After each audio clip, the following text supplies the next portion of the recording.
Bonjour à tous, oui, donc Didier Bastien, Institut de l'élevage. Je travaille, on va changer de production, on va parler de votre boucherie pour terminer la journée. J'espère qu'il vous reste un peu d'énergie et d'attention. Donc je travaille à l'Institut de l'élevage et en charge l'encadrement des essais sur la ferme expérimentale du Reux qui va bientôt déménager. On va partir sur Moron, sur un nouveau centre de recherche sur le veau. On va parler aujourd'hui de l'impact de l'élevage en groupe pour faire un peu le pendant de ce qui a été dit ce matin sur l'évolution potentielle de la réglementation européenne sur ces aspects-là. Donc on va faire une intervention à double voix avec Marie Delannoy. Alors, quelques mots quand même sur cette production de veau de boucherie, qui est une production souvent peu ou mal connue. C'est pourtant une production, une spécificité française en termes de production et de consommation. La France, effectivement, est le deuxième pays producteur européen de viande de veau, avec un peu plus d'1 million de veaux produits par an en 2022. Et le premier pays consommateur européen, voire mondial.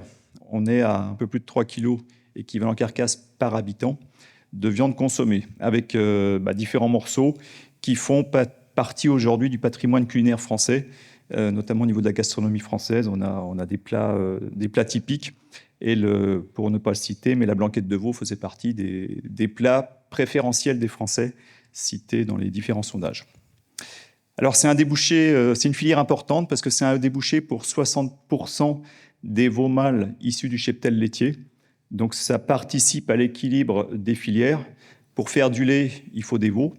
Et donc ces veaux sont valorisés pour une grande partie donc, en atelier de production de veau de boucherie.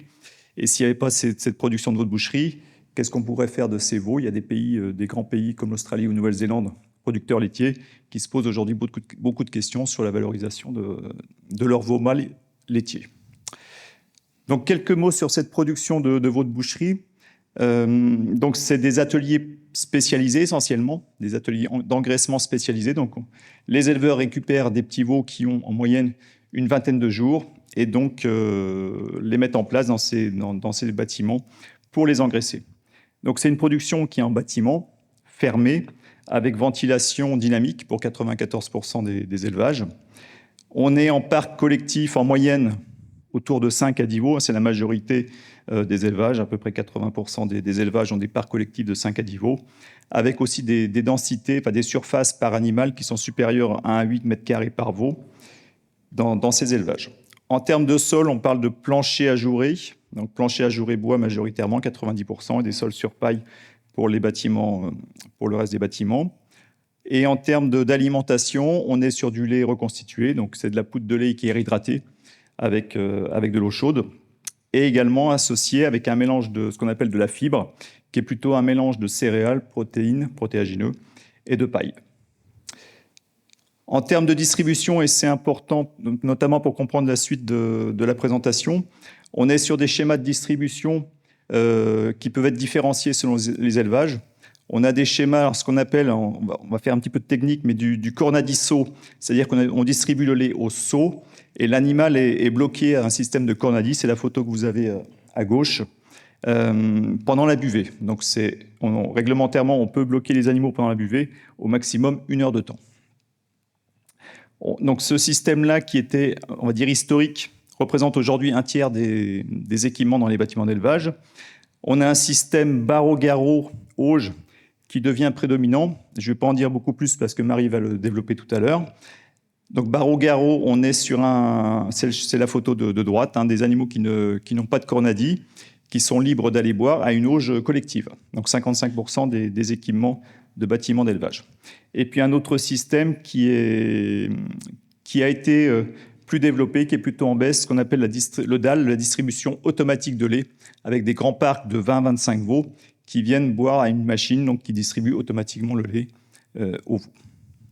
Alors ce que j'ai souligné là, ça fait le pendant avec ce qui a été dit ce matin sur les rappels des directives européennes, donc de 97 sur le bien-être des veaux, et qui a été repris, voire renforcé en 2008 avec la directive 2008-2019, concernant différents aspects sur le logement et l'alimentation des veaux. Alors pourquoi parler d'élevage en groupe? Puisqu'effectivement, on l'a vu également ce matin, dans la réglementation actuelle, l'élevage des veaux en case individuelle est autorisé jusqu'à un certain âge, et ensuite on doit passer obligatoirement en élevage en groupe. Donc l'âge maximum est de 8 semaines pour le veau. Donc on peut jusqu'à 8 semaines le loger en case individuelle, et ensuite on a obligation de passer en élevage en groupe. Donc aujourd'hui, la majorité des éleveurs utilisent ce qu'on appelle des box individuelles. Donc dans le jargon de nos éleveurs, c'est le baby box. Donc jusqu'à 4 à 5 semaines en pratique, ils sont utilisés dans les ateliers d'engraissement. Alors pourquoi c'est utilisé? Clairement, quand les éleveurs rentrent, je vais dire, par exemple, 100 veaux. Donc 100 veaux rentrent dans une salle, c'est 100 veaux issus de 100 élevages laitiers différents. Donc 100 naisseurs différents. Donc quand on rentre 100 veaux, on rentre 100 microbismes différents. Et donc c'est un peu la crèche les premières semaines. Donc on a un mélange de microbismes et il faut gérer pendant le premier mois tous les aspects sanitaires. Donc le box individuel permet de limiter les contaminations entre veaux, mais permet aussi et surtout de repérer les veaux malades plus facilement. Quand on a une diarrhée dans la case, on voit de quel veau ça provient. Donc c'était l'intérêt justement de cette application du box individuel sur le démarrage des veaux. Qu'en sera-t-il demain? Donc on l'a vu ce matin, potentiellement une remise en cause de l'utilisation de ces logements individuels pour l'engraissement de veaux de boucherie. Donc c'est des recommandations de l'EFSA qui ont été sorties en février 2023. Donc on peut se poser la question de l'impact d'un démarrage en groupe si on devait ne plus utiliser ces cases individuelles sur les veaux de boucherie. Alors sachant aussi que quand on regarde de près les recommandations EFSA, donc on a regardé les recommandations et tous les articles cités par les experts, c'est essentiellement des sources bibliographiques qui sont issues de veaux plutôt d'origine femelle, veaux laitiers femelles, dans les élevages naisseurs. On a très peu de références sur le veau de boucherie. Donc on manque cruellement de références, raison pour laquelle donc, a été mis en place un essai, notamment sur cette question-là, mais aussi sur les autres paramètres qui sont cités par l'EFSA. Donc l'essai en question, donc on va parler un petit peu de technique, a concerné donc le démarrage en groupe. Donc on a mis en place 4 lots. 4 conduites ont été mises en comparaison pour le démarrage des veaux.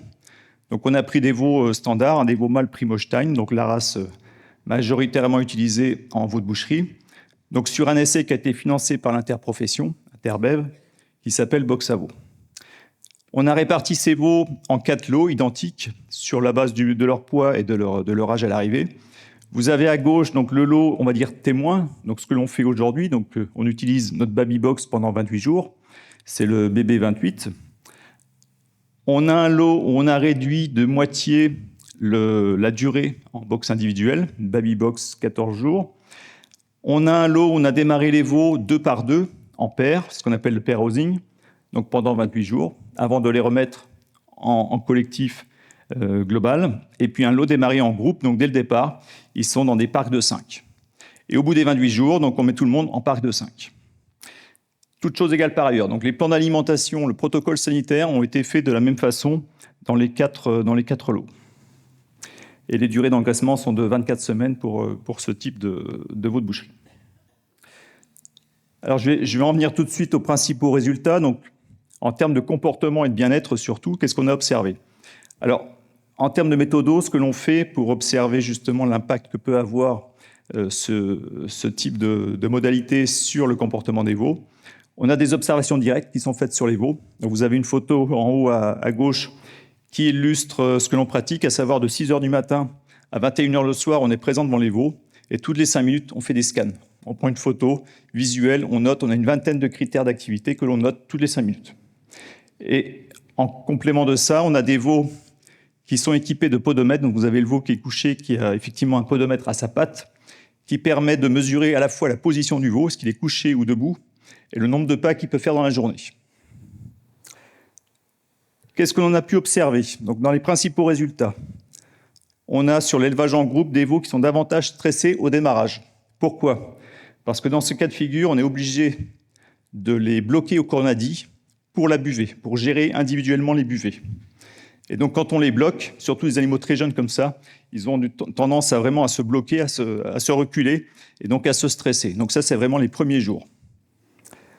On a, alors j'ai mis les chiffres derrière, on a des temps de couchage également inférieurs au démarrage.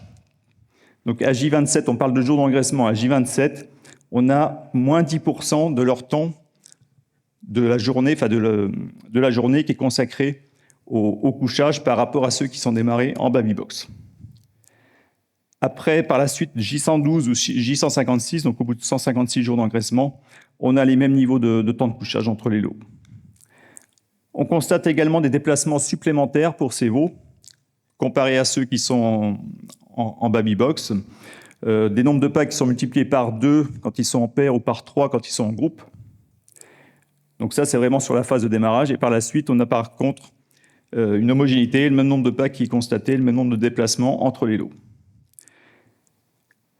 Concernant les suctions de matériaux, là, on a une déviation de comportement qui est notable et qui est notée chez certains veaux. À J13, vous le voyez, sur les veaux en groupe, on a 1,5% de l'activité journalière, donc ça représente quand même très peu, par contre 8% pour ceux qui sont en case individuelle. Donc il y a plus d'accès à de la barrière, puisqu'ils sont individualisés avec des barrières, on l'a dit ce matin, ajourées, mais donc ils ont plutôt tendance à les sucer, les barrières. Par contre, par la suite, on a exactement les mêmes temps qui sont consacrés à ce type d'activité. Par contre, ce qui est vraiment notable en termes de comportement, mais surtout de déviation de comportement, c'est ce qu'on appelle les suctions croisées. Donc des choses qui n'avaient pas été notées par l'EFSA, puisqu'on était sur de la femelle. Là, on est sur des mâles. On a constaté un développement important de succion de prépuce. Donc vous avez sur le graphe, ça représente l'activité de succion de prépuce sur la journée, donc de 6h à 21h. Et les deux traits jaunes, ça représente les horaires de buvée. Ce que l'on constate, c'est que 65% de l'activité de succion de prépuce a lieu autour des moments de buvée, soit avant, soit juste après. Au tout démarrage, à J13, on a des fréquences plus élevées sur les veaux en groupe. Vous voyez, on est à 8-11% de leur temps quotidien consacré à cette activité, ce qui est quand même très important, alors que c'est peu présent sur les veaux qui sont isolés. Puisque ça se fait, donc c'est vraiment de la succion croisée, il faut un congénère pour pouvoir... vous avez les photos qui illustrent vraiment ces suctions. Au bout de 27 jours, ces suctions sont encore bien présentes sur les veaux. Vous le voyez sur le pair-housing ou sur le groupe. 65% ou 56% des veaux sont encore concernés par ces activités, alors qu'elles sont absentes sur les veaux qui avaient été élevés en baby box. Et à J54 et J133, on a été obligé d'isoler 2 veaux qui, à force d'avoir ces suctions croisées, on appelle ça des suceurs d'urine, lâchent le lait pour ne garder que le goût de l'urine, en fait, quelque part, et donc se sèvrent et dépérissent. Donc on est obligé de les isoler et de les nourrir séparément pour pouvoir les retaper. Enfin, en termes d'interactions positives, on a des interactions positives, donc que ce soit les suctions de musio, les jeux de tête, qui sont équivalentes entre les lots aux différentes étapes de l'engraissement. Donc ça, c'était vraiment le zoom sur les performances en termes de comportement et d'activité. Concernant les performances zootechniques, ce que l'on a vu à travers donc, des pesées tous les 28 jours jusqu'à aller à l'abattoir pour contrôler les carcasses, on a des croissances qui sont moins élevées pour les veaux qui sont élevés en groupe. À l'arrivée, on a 10 kg d'écart sur le poids vif entre tous les lots qui ont été élevés en groupe par rapport à ceux qui ont été démarrés en individuel. Et on a également des animaux qui présentent des carcasses moins finies, moins conformées à l'arrivée. Vous voyez, on a 35% de carcasses classées P pour les... Donc P, c'est la moins bonne conformation sur le classement Europe. 35% pour les veaux élevés démarrés en groupe contre 15% pour ceux démarrés en baby box, ce qui est quand même notable en termes d'écart. Enfin, côté santé, on a enregistré effectivement tous les traitements sanitaires qu'on a pu appliquer aux veaux et on n'a pas vu d'impact significatif sur la santé entre les différents lots. Pas d'écart sur la santé des veaux. Donc, si on veut conclure sur ce travail qui a été fait, donc globalement, sur la phase de démarrage, donc sur les 28 premiers jours, le démarrage en groupe entraîne des effets positifs sur le nombre de déplacements des veaux. On a plus de pas et de déplacements constatés sur les veaux qui sont en groupe. On limite le comportement de pica, donc la succion de matériaux, la déviation de comportement vis-à-vis de ce comportement alimentaire, donc sur des choses non nutritives. Par contre, des effets négatifs sur le stress provoqué par le blocage des veaux qu'on a dit pendant la buvée, sur le développement des suctions de prépuce et sur le temps de couchage. Et l'arrière-effet donc, de ce démarrage, donc sur la suite de l'engraissement, des effets plutôt négatifs, notamment sur l'ancrage du comportement de succion croisée, succion de prépuce, Chez certains veaux, ça reste vraiment ancré. Et là, on doit intervenir pour éviter justement que ces animaux dépérissent et s'amaigrissent, puisque, comme je l'ai dit, ce sèvre, ils arrêtent de boire le lait. Donc, il faut vraiment les isoler pour les remettre à un régime vraiment spécifique. Et au final, donc, des pertes de poids et de conformation sur les carcasses produites. Je vais laisser Marie vous expliquer ce qui se passe en élevage.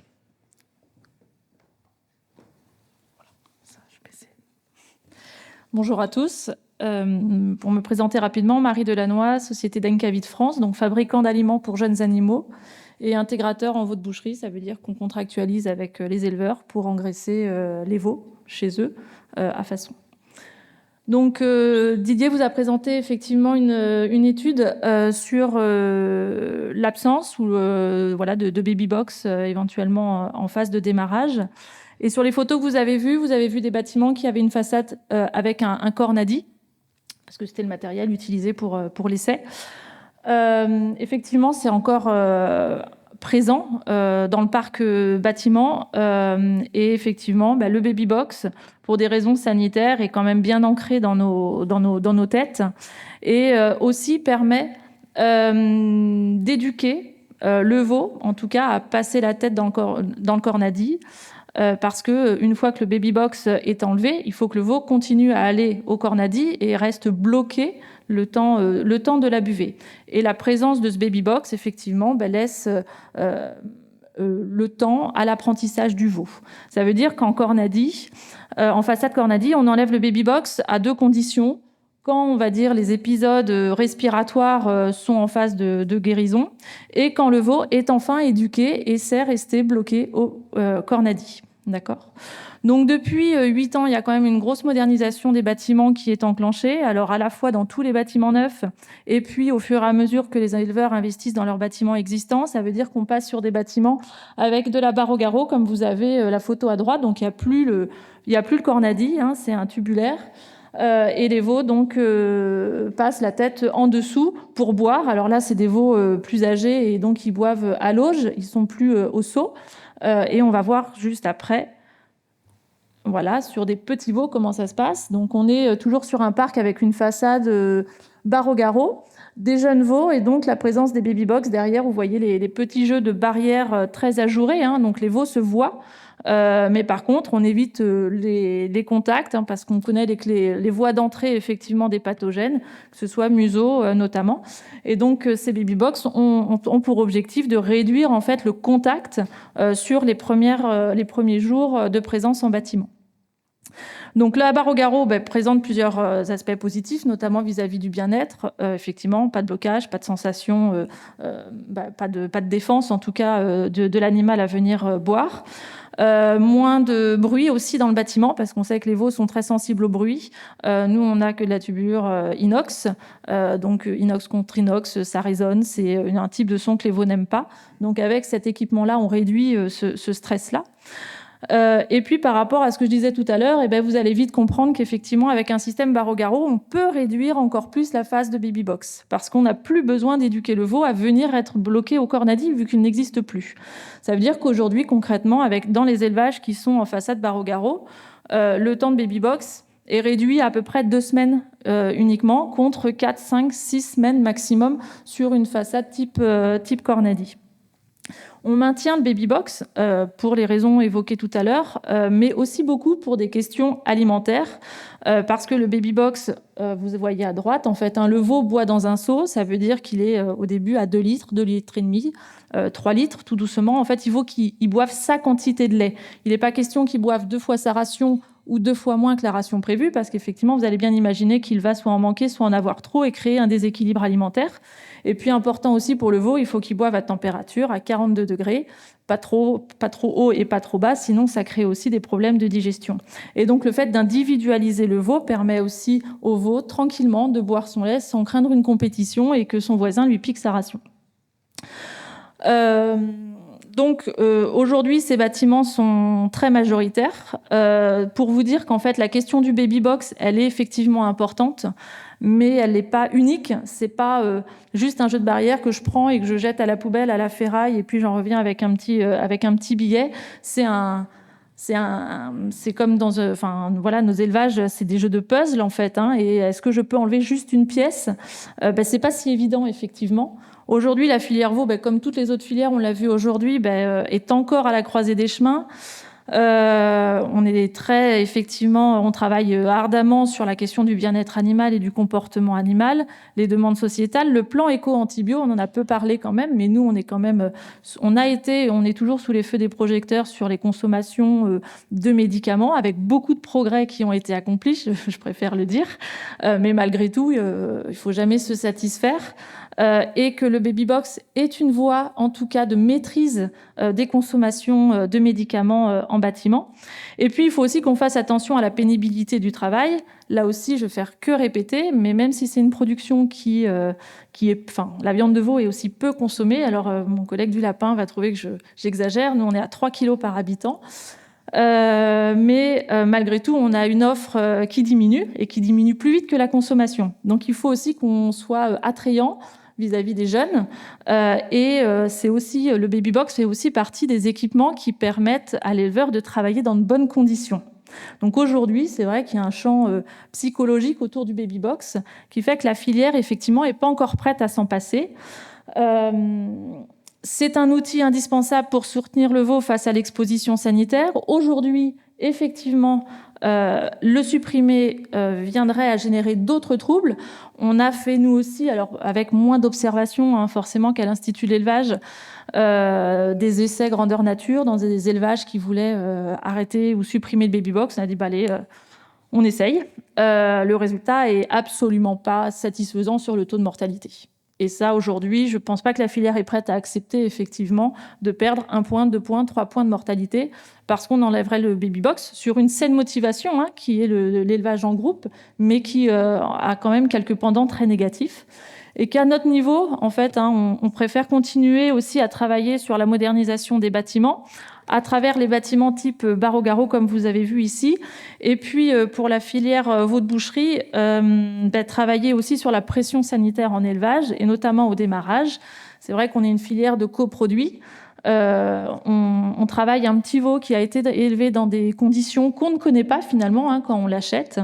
Et aujourd'hui, en fait, nos travaux visent aussi beaucoup à se rapprocher de l'élevage laitier pour travailler mieux ensemble cette phase de démarrage de l'animal et mieux connaître l'animal qu'on va nous ensuite avoir dans nos bâtiments d'engraissement pour adapter au mieux le démarrage. Voilà.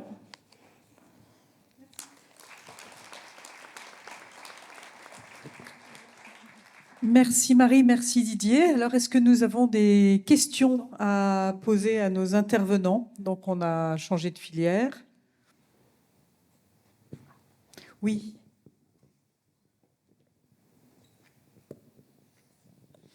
Bonjour, Aude Kleiber de l'ANSES. J'avais une petite question, enfin 2 petites, pour l'essai que vous avez mené sur les veaux en groupe, individuel, etc. Déjà, pourquoi le temps de couchage serait un effet négatif s'ils sont hébergés en groupe, sachant que, vu qu'il y a peut-être plus d'interaction, ils passent peut-être moins de temps allongés? Alors, bonne question. C'est vrai que c'est une question d'interprétation. Effectivement, dans l'essai, on fait le constat, enfin, on mesure, on fait le constat qu'il y a des écarts de temps de couchage entre ceux qui sont en groupe et ceux qui sont individuels. On a fait la présentation à l'EAP cet été et on a fait le constat et on nous a demandé de l'interpréter. Moi, je suis pas capable. Alors là, j'ai mis effectivement que c'était positif ou négatif. Mais comment on l'explique, quoi? Enfin, quelque part, certains interprètent ça comme de l'ennui. Donc, l'animal dans son box individuel passe plus de temps à être couché parce qu'il a peut-être moins d'enrichissement autour de lui. Ça peut être ça. Ça peut être le fait qu'il est peut-être plus tranquille aussi dans son box individuel qu'en collectif. Quand il est en collectif, on le voit, on l'a observé. Quand des animaux sont couchés, il y en a un qui se lève, qui a envie d'embêter les autres, il fait lever tout le monde. Donc voilà, il y a du pour et il y a du contre dans les deux situations. Moi, je suis pas aujourd'hui capable de dire qu'est-ce qui est mieux ou moins bien pour l'animal, concrètement. Enfin, en tout cas, l'interprétation de ce temps de couchage supplémentaire. Merci. Et je rebondis parce que vous avez parlé d'enrichissement. Je me demandais si vous aviez éventuellement ou réfléchi à essayer de mettre en place de l'enrichissement environnemental, justement quand ils sont en groupe, pour dévier un peu le phénomène de succion vers des fausses tétines, d'autres choses. Donc effectivement, donc là c'est l'étape un peu suivante. Donc là on a fait le constat et de l'impact de cet élevage en groupe. On constate qu'il y a des comportements déviants, notamment ces suctions croisées. Donc la question qui vient derrière, parce que c'est vrai qu'en termes d'enrichissement, il y a eu beaucoup de travaux qui ont été faits en porc. Il y a quelques enrichissements qui sont utilisés en élevage dès à présent. Maintenant, voilà, l'objectif, ça serait de voir et de lister un petit peu les types d'enrichissement qui peuvent être intéressants en production de veau de boucherie et qui peuvent limiter la déviation de comportement de ce type-là. Et donc, il y a un projet qui a été déposé. On espère pouvoir le mener à bien et avoir la réponse dans quelques temps. C'est super, merci. Merci. Merci beaucoup pour vos présentations. J'ai 2 questions. La première, c'est qu'est-ce qui se fait à l'étranger? Comment ils font? La question de l'élevage en groupe, est-ce que c'est une question? Comment ils le traitent, etc. Et la deuxième, c'est par rapport au lead Ouesterel que je suis censé un peu représenter. Est-ce que vous ne pensez pas que c'est le cas typique où on devrait mettre les choses à plat en mettant tous les acteurs autour de la table et dire « je réfléchis autrement » Parce que vous êtes un peu, pas vous, mais nous collectivement, enfermés sur un chemin, quoi. Voilà. Et on est au bord de ce chemin-là et on dit « ben oui, mais si je prends un chemin complètement de traverse, qu'est-ce que vous en pensez, quoi ?» Alors, sur la première question, sur qu'est-ce qui se passe à l'étranger, alors c'est vrai que l'étranger du veau de boucherie est vite fait, parce qu'il y a les Pays-Bas, il y a l'Allemagne. Les Pays-Bas et l'Allemagne sont exactement sur le même système d'élevage, même que nous, si ce n'est que c'est des tailles 3 fois plus importantes de bâtiments, mais en termes d'équipement d'élevage, c'est identique. Après, on a un autre type d'élevage de veaux sur l'Espagne, par exemple, mais on n'est pas du tout sur le même produit. Le produit viande finale n'est pas le même. Donc aujourd'hui, on a une demande sur la France, sur l'Allemagne, sur l'Italie, de viande blanche. Alors que l'Allemagne produit du veau plutôt, qu'on va dire alternatif, plutôt rosé rouget. Et là, c'est un tout autre modèle d'élevage, de manière très caricaturale, cabane plein air. Voilà. Mais on est sur un schéma tout à fait différent, effectivement, de celui qu'on a en bâtiment. Donc, c'est vrai qu'on est dans un modèle peu varié. Et qu'est-ce qu'on peut faire ensemble? Effectivement, il faut inventer les choses différemment pour demain, certainement, parce qu'on est aussi la cible de critiques, de remarques. On est tout à fait, en tant que producteur, on souhaite qu'une seule chose, c'est que la filière continue demain et après-demain, et qu'elle devra certainement encore se rénover. Il y a quelques années, alors moi, j'ai pas forcément connu, mais les animaux étaient en batterie, ça ne se dit plus. Je l'ai vu ou entendu aujourd'hui, ça ne se dit plus. Les veaux ne sont pas élevés individuellement dans le noir. On a déjà beaucoup changé la filière, mais il faut peut-être imaginer un autre système tout en gardant cette spécificité de viande blanche qui est plébiscitée par les consommateurs. Les études d'opinion faites par l'interprofession, parce que régulièrement on se pose la question sur la typologie de viande, montrent que le consommateur français attend aujourd'hui de la viande de veau une viande blanche. Voilà. Donc on a cet objectif-là à tenir. Après, les moyens d'y arriver peuvent être multiples et il faut peut-être l'inventer, il faut peut-être penser autrement les bâtiments. C'est sûr. Alors personnellement, c'est un travail de l'interprofession, c'est un travail avec l'Institut de l'élevage, c'est un travail plus collectif ici dans cette assemblée-là. C'est aussi pour ça que nous, on participe pour la première fois à ce rendez-vous, en tout cas, parce que c'est très riche d'enseignements, tout ce qui se passe dans les autres filières. Il y a plein de choses qu'on peut piquer aussi ou qui font écho à notre petite filière veau, parce qu'on est très fermés sur nous-mêmes. Pendant des années, les bâtiments étaient fermés, interdits de visite, dans le noir le plus complet, etc. La filière peut-être obscure vue de l'extérieur. C'est pas du tout le cas aujourd'hui. Les bâtiments sont visitables. On est prêt à expliquer, à montrer comment c'est l'élevage de veau pour pouvoir peut-être le modifier demain. Peut-être, Didier, tu peux dire un mot sur justement la diversité des bâtiments que vous êtes en train de construire qui peuvent en partie éventuellement accueillir ce type de réflexion multi-acteurs? Juste avant, peut-être pour répondre à la question sur l'intérêt de travailler sur un sujet avec le LIT sur ces modes de logement, effectivement, la démarche que vous avez présentée en port est très, très intéressante, hein, depuis la co-construction jusqu'à l'aboutissement des fiches techniques, le cube aujourd'hui. Donc c'est vrai que ça permet de se projeter sur différents modèles. Et donc on a lancé la même réflexion avec vous sur le Vaud. Donc le projet est parti. Enfin, vous l'avez, je crois, mis dans les plaquettes qui sont distribuées aujourd'hui. Donc ça, c'est voilà, une démarche qui peut être intéressante pour essayer de mettre autour de la table tous les acteurs, des professionnels, des opérateurs, jusqu'à la société ou consommateurs. Parce qu'effectivement, sur le Vaud, on a quand même un produit aussi qui est important de regarder, de commercialiser. On a des marchés quand même assez spécifiques aujourd'hui, sans oublier qu'il y a deux produits sur le Vaud. Il y a la viande et on oublie bien souvent le cuir. Parce que le cuir aussi, c'est un produit à haute valeur ajoutée pour la filière Vaud, donc il ne faut pas l'oublier. Donc effectivement, oui, pour répondre aussi aux questions des modèles de production, je l'ai dit rapidement en introduction, mais on est en train, plus que construire, parce que les premiers veaux arrivent la semaine prochaine, on met en place un nouveau centre au niveau de l'Institut de l'élevage, un nouveau centre de recherche et d'innovation sur le veau, qui s'appelle CIRVO. On déménage d'Ureux pour aller à Moron, on reste en Bretagne.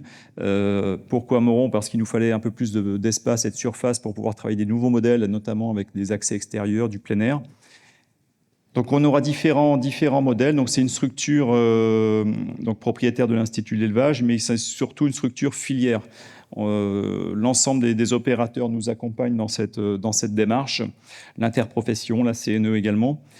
La région Bretagne a également participé au financement des installations. L'objectif, c'est de pouvoir travailler différents modèles. Donc, on va garder toujours un modèle témoin, qui est le bâtiment fermé, ventilé, que vous avez vu. Mais on a aussi des nouveaux modèles qui sont en rupture. On a des modèles, un bâtiment qui va être complètement ouvert sur litière, avec potentiellement accès à des courettes extérieures, voire à du parcours. On peut avoir également du modèle complètement plein air avec des structures très légères, type igloo. Donc on quitte le bâtiment là, et on peut répondre notamment, là on est sur des ateliers peut-être plus spécifiques, mais complémentaires à l'atelier laitier pour des éleveurs laitiers qui souhaiteraient produire de la viande de veau avec leur propre veau. Donc on va avoir possibilité de travailler différents modèles demain sur ce nouveau centre de recherche. Merci Didier. Est-ce que nous avons une autre question, réaction? Remarque? Oui, bonjour. Juste pour savoir si j'ai bien compris, quand vous avez parlé des problèmes de succion croisée sur les pertes engendrées, il y avait 10 kilos vifs à l'abattoir, si j'ai bien compris, et 10% de pertes. C'est des mortalités ou alors c'est les... Alors, dans le cadre de l'essai, on a intervenu, j'ai envie de dire, à temps. Ça aurait pu être de la mortalité si on avait perduré. Donc avec notre vétérinaire qui nous suivait, on a isolé ces veaux, donc il y en avait un au bout de 50 jours d'engraissement qui était vraiment très très maigre, qui buvait plus son lait, on avait du mal à le faire consommer de l'aliment solide, donc la fraction fibre dont je parlais tout à l'heure, il buvait plus que de l'eau, donc avec le vétérinaire on a pris la décision de le sortir de l'essai mais de l'isoler pour pouvoir le retaper, donc il est arrivé au bout mais avec beaucoup de kilos en moins et un amaigrissement assez notable. Et puis un deuxième un peu plus tard, on a constaté le même cas de figure. Donc ces veaux-là, ça aurait pu être de la mortalité. Effectivement, là, donc on les a isolés, on a pu les emmener jusqu'au bout. Et au final, sur l'ensemble du lot, mis à part donc, ces deux veaux qui ont été sortis de l'essai, on a 10 kilos. Alors quand je dis 10 kilos, c'est 10 kilos de poids vif à la sortie, parce qu'on les pèse régulièrement. En termes de kilos de carcasse, c'est 5 à 7 kilos de carcasse selon les lots, en moins par rapport au lot témoin, pour situer, et avec des carcasses beaucoup moins bien finies et conformées que le lot témoin.